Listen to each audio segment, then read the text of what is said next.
hungry. I'm hungry too. You know we in Hyattsville. You know it's only one place I come to eat out here. Sugar and Spice. Let's go. Yeah, you know I got all that swerving DJ. You know they gonna look out, cook some good food. Gonna see what they about. My day one, man. Let's go. We back, Squinch TV, Break Bread, episode 3. About to get it poppin'. Break bread. Word. What's going on? Welcome to the Sugar and Spice. Everything nice. How y'all lovely people doing? Happy y'all here. Let's get in and get into it. Some good food. Look, I need one of everything on the menu. Hey, you gonna get it.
Oh, that's right here.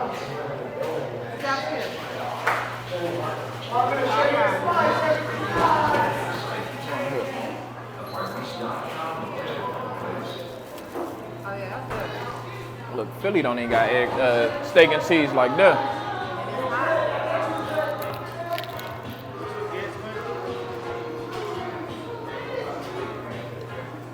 Bomb them up.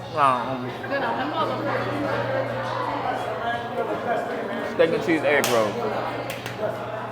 Oh yeah. Come with fries. That's good. That's a win.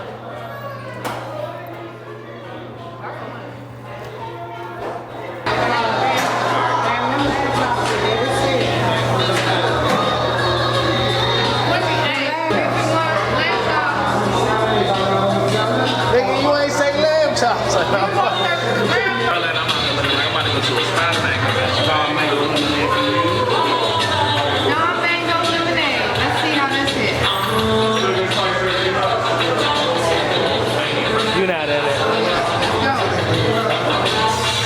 You're supposed to add the flour with it, but we're gonna let that slide. Put the dreadlock in there.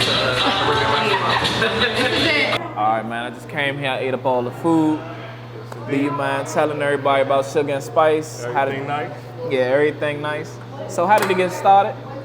So it's not even about how, it's when. We've been doing this for a very long time. Sugar and Spice, we brought this one along about three years ago in 2021. But my family been in the restaurant industry for over 20 years now. Yeah, I remember Po' Boy Jams. And what's Po' Boy Jams was it wasn't the first one? No, not at all. Oh wow. Not at all. And what's the other brothers and sister restaurant? Because every time I look up, I see they open up something new everywhere. As you just said, Po' Boy Gems is one of them. Po' Boy Jams. Miss Toya's, of course, which is one of our more popular ones that's really booming right now. And they just opened one by my house. Yeah. Where's your house? By your house? Yeah, Pennsylvania and Branch Avenue. So yeah, I live right over there. Yeah. Southeast, we have 3 more locations. Breakfast Club, Angry Jerk. We just brought one to DuPont Circle. And Creole 114. Okay. And what would you say the culture be? It'd be like Caribbean? So as far as Sugar and Spice, we stick to a Southern American outlook and aspect of food and give it a Caribbean culture or a Caribbean kick, you know. So we just take the Southern American food and give it our traditional flavors and spices. Okay, as that's far good. as the Caribbean. And did you know the restaurant industry business before you started here, or? Of course. I mean, my mom's from Guyana, third world country. She came here when she was a teenager and worked for McDonald's for more than 20 years. Gotcha. You know, on her hands and feet every day, every night, long hours of work, until we finally decided we're gonna take matters into our own hands. Gotcha. And you also have Jamaican too, right? Yes. Yep. My father's Jamaican. So what's the difference between the culture between Guyanese and Jamaican? To me, it's the same. There's a lot of differences in the culture. Bottom line, it's along the same, Caribbean. Right, but as far as, food, they definitely season and cook their food differently. And both cultures have higher significance in what's traditional for the culture. Like, we do cocoa bread, and Jamaicans do cocoa bread and patties, whereas the Guyanese probably do roti or bacon roti. So, it's a lot of differences and a lot of similarities. All right, I know they got roti. What's that's not from? Straight from Africa. What's roti? Where did it originate from? I mean, of course, all of this stuff based from Africa, but I'm not gonna get deep into it because I don't know. But I do know that roti is a high traditional dish for Guyana. Okay. So. All right. Well, I'm glad that you bought us stew. I did have a couple more questions to ask you outside of the restaurant. Yeah. Of course, because I grew up with Swerve. Feel free. Yeah. All right. So I do have a couple questions. I know you. Everybody loves you everywhere. You got Montgomery County up top. You got down bottom. Yeah. I do want to ask you, what made you gravitate towards up top, and who was the first couple people you were hanging with when you start hanging up top? Well, what made you gravitate to? I mean, when I moved into PG County from Montgomery County, which is not far at all, I went to see Pleasant, which is crazy because I live right here. And I met him at Sea Pleasant. But we met at Sea Pleasant. The jurisdiction is wild. I levitated to the more popular crowd, I guess. Which I don't think we was that popular. We just hectic. Man, we was, bro. We was. I mean, now thinking back, what you talking about back in middle school days? Back in middle school. As far as middle school days, I mean, I was athletic. I was a ladies' man. I hated it. I had no wine time. and dine and things that should have been habit for kids of our age. So I think I like to have a good time. I come from a partying family, so I guess I just levitated towards my similarities. Yeah. People that were like me, or you know what I'm saying. So it's funny because Christian Barillas brought something to my attention, and he was like, "It's funny how Swerve, like everybody love him up top," and he was like, "I remember you and BB was the first people hanging with Swerve," and I was like, "I don't remember that." I was like, "I think Swerve just got father." He's like, "Nah, man, you and BB." So he's like, "Y'all was the first," but I do want to say I always want to do this interview because this is somebody that I not look up to, but I always loved growing up. He helped us so many situations. You know that. And it's a couple of life lessons I got from Swerve. I remember one time, Keith.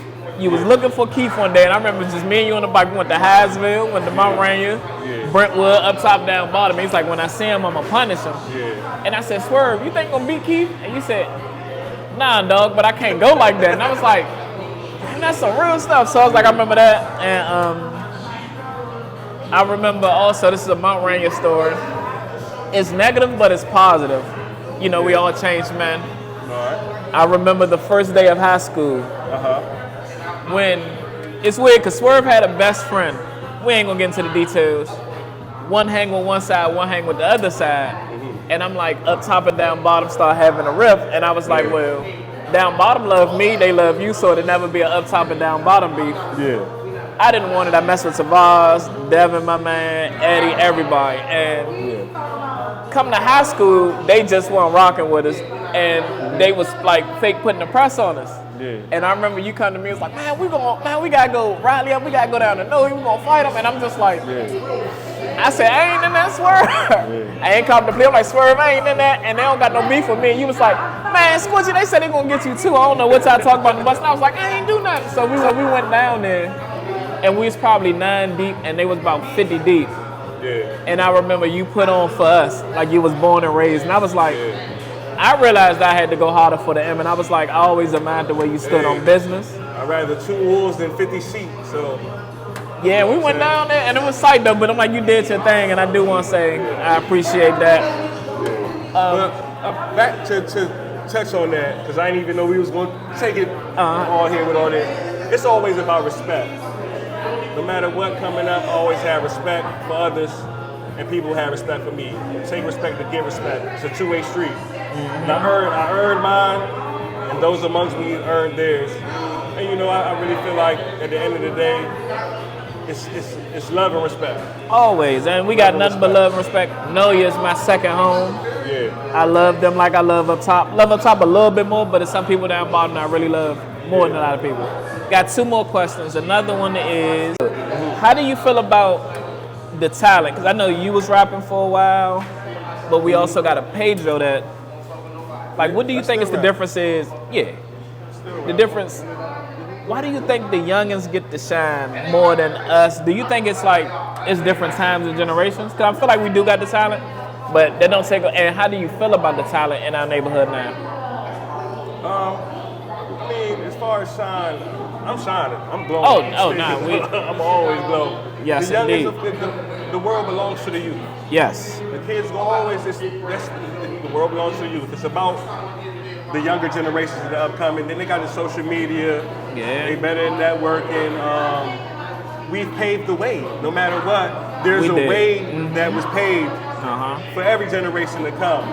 As far as the talent, I love it. Pedro, he's a reflection of my rain and his background. He always keep it G, and you can see it in his music, real music. And he don't stray away from what he want to do for the media and all that shit these people want to hear. He sticks to what he know, and he come from the heart and from a true perspective with his music. Outside of that, I don't really listen to the youngest when it come to rap. Yeah, because he good. But no, that's true what you said, because I know during Corona, I spent a lot of times with Marco.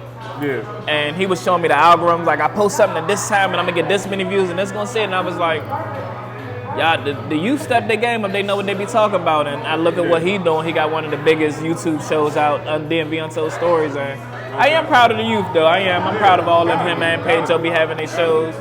Would you ever get on a Pedro show soon? Because I mean, you be rapping, but would you ever? I see you always look out like with the food and come support. You said would I? Would you ever get on stage? I've been to one of their shows. All right. Yeah, I definitely get on stage.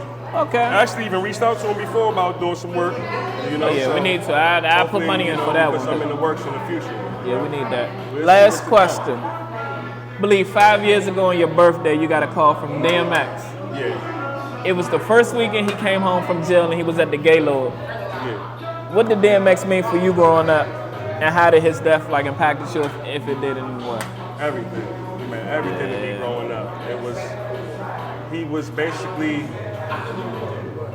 that best friend that didn't know he was my best friend. You know what I'm saying? I feel you. He spoke to me through his music, and then his music saved me. A lot of situations I've been through, a lot of ways I was feeling.